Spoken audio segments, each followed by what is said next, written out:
Well, there we go. Haha. Hey everybody, KMO here, and yesterday's video didn't get any more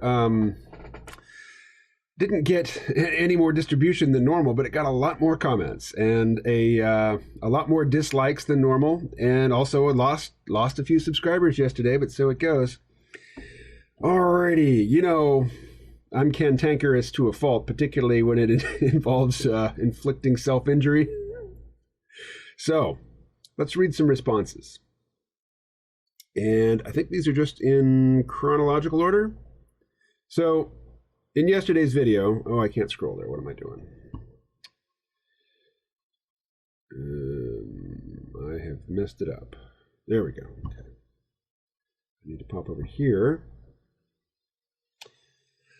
So in yesterday's video, I said I was so put out by the Democrats' choice of Kamala Harris that I was going to vote for Trump, and got some pushback. I got less articulated pushback than I expected, and more agreement. But what was I going to say? Yeah, we'll edit this. You haven't seen that video. I don't think so. Oh. But I am starting to hear from a few people whose names I don't recognize, who aren't regular contributors. So maybe this thing is going to circulate a little wider. But first, some good feedback. So John writes, I agree with you. I live in a red state, and Trump is going to take this state. I'm going to either write in Jesse Ventura, or I'm going to wait and see if Bernie gets more than 12.7 million potential write-in votes, more than the 12.7 million potential write-in votes he currently has. Bernie will need to get almost 39 million write-ins to win. Now, Bernie isn't my guy. I agree with him on health care and student loans and a few other things. But if I see Bernie gets over 38 million possible write-ins, then I will vote for him. If you don't know what I'm talking about, then check out the Good Party website. I will link the site and an interview the creator did with Tom from Nerds for Humanity. Yang is my guy, but he only has about 1.6 million possible write-in votes. All right, so I did not know, and I have to say I haven't pursued these links yet. I still really do not know about the Good Party, is it? You know, if any vote, like, I'm going to skip ahead to some other comments. I live in Vermont, so my vote doesn't matter. The video that I posted yesterday has way more causal influence on this whole situation than my one vote, particularly in a solidly blue state like Vermont. So, you know, I said I was going to vote for Trump because really no other vote is going to sting the Democrats except a vote for their direct, you know, viable opposition. Vermont could swing, you know, there could be lots of write-in votes for Bernie in Vermont. I sent money to Bernie's campaign back in 2016. Andrew Yang and Tulsi Gabbard got all my money in this most recent primary season. But I was still going to vote, you know, for Bernie Sanders if he was the candidate, obviously, you know. And once Andrew Yang dropped out, Bernie was my first choice. But I was so disappointed in how Bernie has really just failed to go for the jugular against Joe Biden, particularly when they had that one-on-one debate. I mean, Joe Biden cannot stand even the most modest and mild criticism of his past record. He snaps and he starts, you know, just jabbering.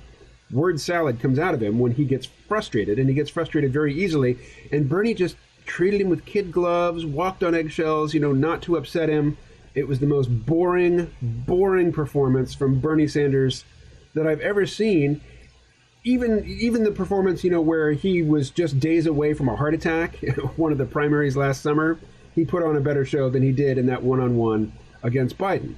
You know, he never pushed Biden, never pushed his buttons. He just didn't do what he needed to do to take advantage of that opportunity. And really, he let us down. You know, I just, looking back on Bernie Sanders' behavior in 2016 and then again in 2020, it kind of seems like, you know, he really was acting, as Doug Lane said back in maybe 2015, 2016, that Bernie Sanders is a left gatekeeper. Basically, he attracted all the people, who were just too far to the left for the Democratic mainstream, got him involved in the process, and then failed to deliver what he said he was going to deliver. And from my perspective, failed to make the requisite effort. It wasn't an honorable loss. So anyway, I'm really disillusioned with Bernie Sanders, and I won't be writing in his name. If I'm going to do a write-in, it's Andrew Yang.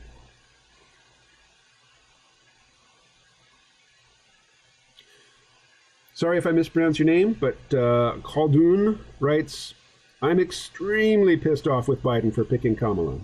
The fact that he chose her shows that he hasn't changed a bit and is still the problematic politician he was in the 1990s. But I will never vote for Trump. He is the lowest of the low and will destroy whatever is left of this country. So I will probably just not vote. As a leftist that cares about everyday folks, I want a real left that has substance. I refuse to continue to sell my soul to either of these politicians. Instead, I will help build a healthy left, which, by the way, is rising. I hope you're right. I respect your decision. No argument from me. My voting Trump is an expression of my extreme dissatisfaction and rejection of the guiding principle which now controls the Democratic Party, which is basically the Republicans represent one or, a few factions of the hyper elite. They represent the fossil fuel industry, the defense industry, Wall Street.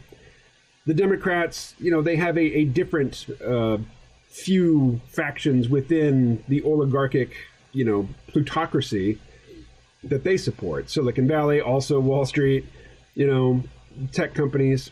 But neither one of them serves us. So, however you want to express your dissatisfaction, sitting it out, great.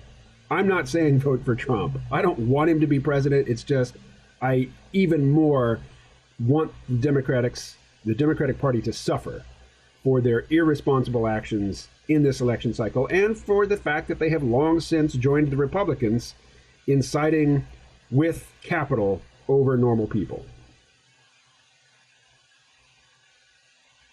HD writes, got to take the black pill and come to terms that it's over. Hope I won't get deported. Enjoy the decline.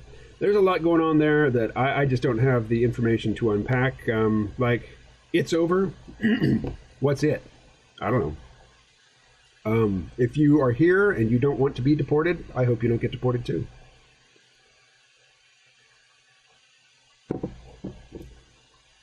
Andy G., regular good commenter, writes, perhaps another round of Trump is what's required to pave the way for the likes of Andrew Yang in 2024.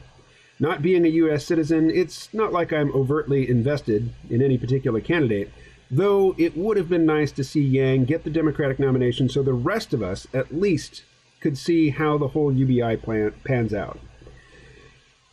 It doesn't matter where you live in the world, particularly if you speak English, you are going to hear the voice and see the face of the U.S. president. I don't want it to be Donald Trump. I don't want it to be Joe Biden. Those are really the only options on offer because all avenues toward third party or, outside the box campaigning have been systematically locked down. I think some other commenter mentions that. I'll get to that shortly.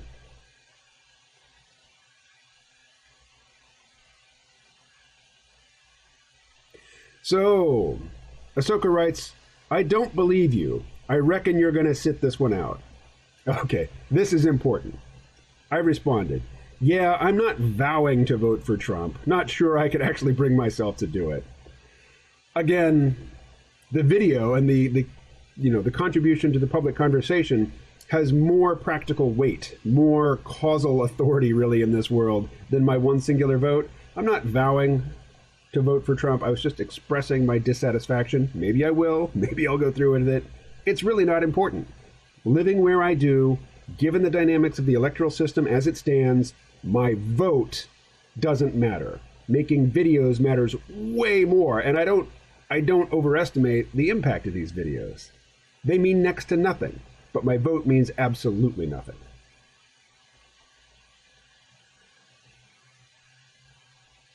And Caleb chimed in with, lol, yeah, I'm probably going to do the exact same. I'm more frustrated with the Dems at this point, but I honestly don't think there's a lesser evil at this point. The choice entirely depends on future events which can't be predicted.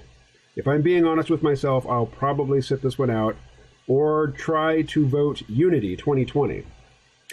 So again, there's reference to Unity 2020. I don't know a whole lot about it, although I think I heard it described as there would be one Republican, one Democrat on the ticket, and they would flip a coin to determine who was going to be president and who was going to be vice president. And Andrew Yang was the Democrat. The Republican, I think, was an admiral. I don't remember his name. I did watch a commencement speech that he gave, and he's a great speaker. I mean, great. I really wish, that those were our choices. Like, each of those guys was at the top of their ticket, for their party, but they're not. If I have the opportunity for a less odious but still meaty protest vote, yeah, I could be talked out of Trump. Dan Tucker writes, why is anyone participating in this political charade? Yeah, I hear you. Google's Creepy Nanya writes, I suspect mass acceptance of the idea that you vote for the lesser of two evils is a mistake. If enough people abandoned this notion and instead voted for the person they think would make a good president, we wouldn't have such nauseating candidates. My conspiracy theory is that demons have pushed the idea that you throw your vote away by voting third party and therefore must vote against someone. This is short-term thinking that only makes sense because everybody believes it. My advice is that everyone stop believing it. Yeah, demons. Kevin writes, everything you say is true. Google's creepy. Loved your handle. But unfortunately, none of it is new. It's been going on for 25 plus years that I'm aware of, and probably longer. It's just astounding that this mindset has so obviously made things worse for 25 plus years, but nobody can conceive of changing it. In my own political experience, this started when Ross Perot got something like 18% of the presidential vote as an independent in 1992. At which point the Democrats and the Republicans both joined hands. At which point both Democrats and Republicans joined hands and swore a blood oath to each other that nothing like that would ever happen again.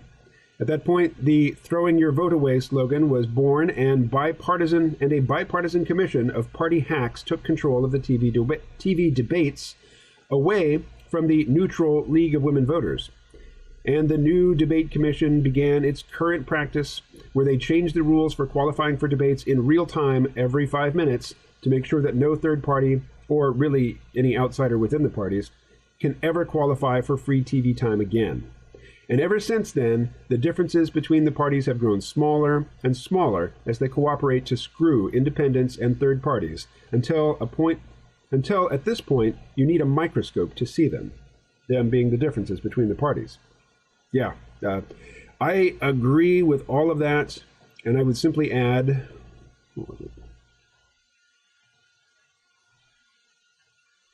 as I did sort of in passing, they're not only locking out third parties and independents, but particularly, in the Democratic Party, where they change the debate rules like right up to the last minute from debate to debate to try to keep out candidates like Tulsi Gabbard, even when she's polling higher than some of the people they want to include. They get weird rules variations that are clearly designed to disadvantage particular candidates that they don't want to hear from. This time around, mostly Tulsi Gabbard. It's gross. It is absolutely gross. And man, Democrats, you've just lost it. I mean, I grew up mostly in the 80s. I was born in the late 60s. I was a child in the 70s. I was a teenager and young adult in the 80s. And in the 80s, Republicans were just vile, absolutely vile. Mostly because, they pandered to conservatives, like social conservatives, in a way that was really ugly and gross. But, upon deeper inspection, they were really not doing anything but paying lip service to socially conservative views, all the while coming into dovetail agreement with the Democrats about, whose desires count in shaping public policy and whose don't. And if you're watching this video, your views don't count. to the Democrats and the Republicans. But anyway, for people of my age, it's really, really difficult to say, okay, I'm switching over to vote Republican, because for most of my life, the Republicans have been absolutely vile. Whereas the Democrats, they're just coming into a new, vivid, expression of vileness. And it's really hard. I certainly am not switching party allegiances because I'm not a Democrat. I've given up my party allegiance to the Libertarian Party, but at this point, it's a pox on all your houses sort of thing. Kevin writes, gotta say, if you end up voting the way you say in this video, you will become the one single lone Trump voter whom I have any respect for. I'll stop there and say that I've heard from longtime C-Realm podcast listeners who don't make a point of broadcasting it publicly, but who tell me privately that they voted for Trump in 2016, and a lot of them are very smart people.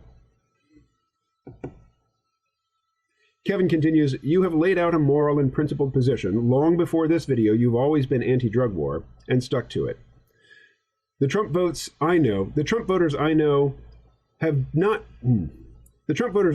have just not done that.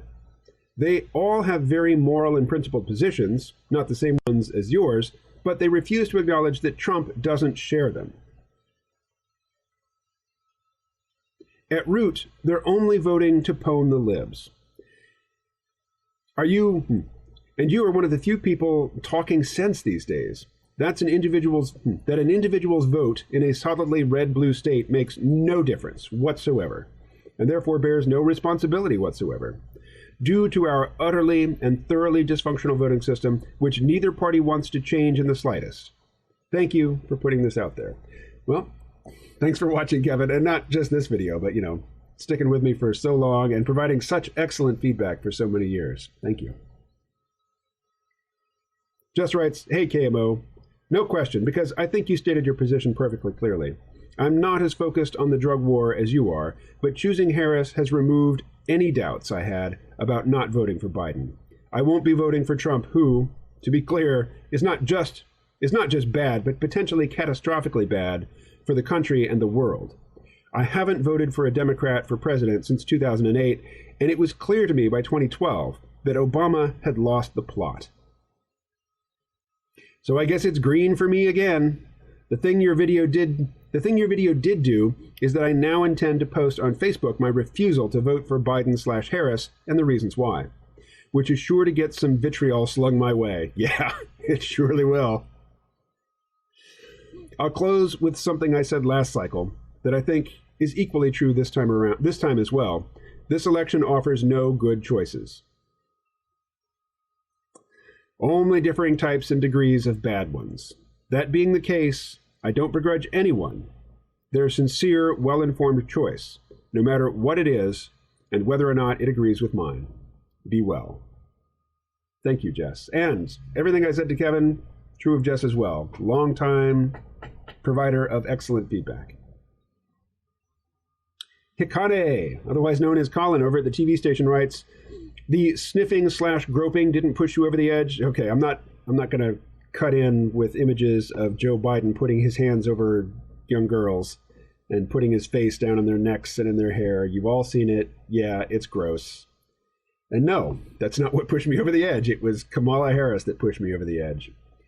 I was listening to NPR this morning, and they had this glowing piece about Kamala Harris, and they were laying the groundwork for, insisting that any criticism of her is entirely based on race and gender, that her credentials as a prosecutor, and they never said the word prosecutor, never once did they say the word prosecutor, that her credentials as a prosecutor in the context of the drug war are any basis for criticism. They're saying, nope, that's off the table.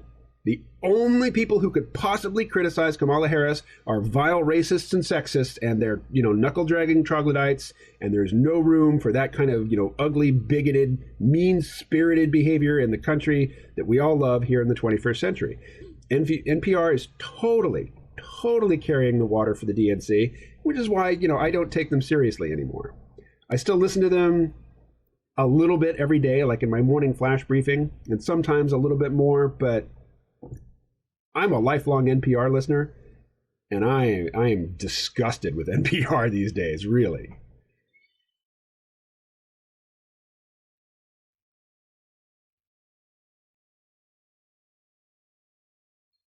Dunzo suggests no confidence write-in. You know, I just don't think any vote except a vote for Trump is going to sting the Democrats. And I want to sting the Democrats over this. This is the point. Nathan writes, I agree, both candidates are abysmal, but at least Joe has a $2 trillion climate plan. I can't believe more isn't being made of this. Please don't vote against the environment. Trump is a disaster. You know what? Unless a candidate actually comes out and says, economic growth is incompatible with effective action, to combat climate chaos, I don't care how much money they say they're going to put towards climate. It's nonsense. It is nonsense. So from my perspective, there is no difference between the Democrats and the Republicans in terms of what they're going to do on climate, because they both serve the same interests. They both serve the interests of the donor class, the ownership class, the oligarch class. And the oligarch class wants economic growth. They are not going to stop basically using everything up, turning everything into money as quickly as possible. I'm just a vote for Trump is not a vote against the environment. The environment is not on the table. Neither party, given who they represent, can afford to do anything substantial on that front. So it's just not an issue.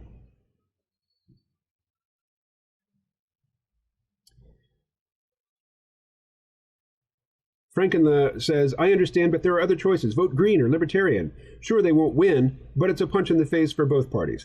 Okay, I have voted Libertarian since the 90s. Every election in which I have cast a ballot, every general election since the 90s, and I haven't always voted because I haven't always been living in the place where I was registered and I didn't get an absentee ballot in time. But every time I have been in a position to vote for president since the mid-90s, I have voted for the Libertarian candidate. I voted for Harry Brown twice, voted for Gary Bednarik, voted for Gary Johnson.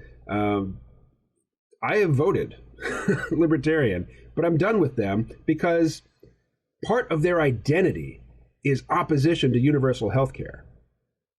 And I just can't put up with that anymore. I mean, that's the deal breaker. So much as I'm, not voting for the Democrats, I'm not voting Libertarian anymore either. That phase of my life is over. Blastbeat Apologist writes, KMO has convinced me to vote for Trump. Wow, never thought I'd say that, LOL. Never thought I'd read that, and I can't say I'm happy to read it. It's not, from my perspective, it's not a positive development. I'm not trying to convince other people to vote for Donald Trump. I'm expressing my irritation with the Democrats. Paul writes, I know a lot of Trump supporters. I don't hate them and won't hate you. I know you won't, Paul. Thank you. All right. I should probably stop there. Thanks for watching. I'll talk to you later.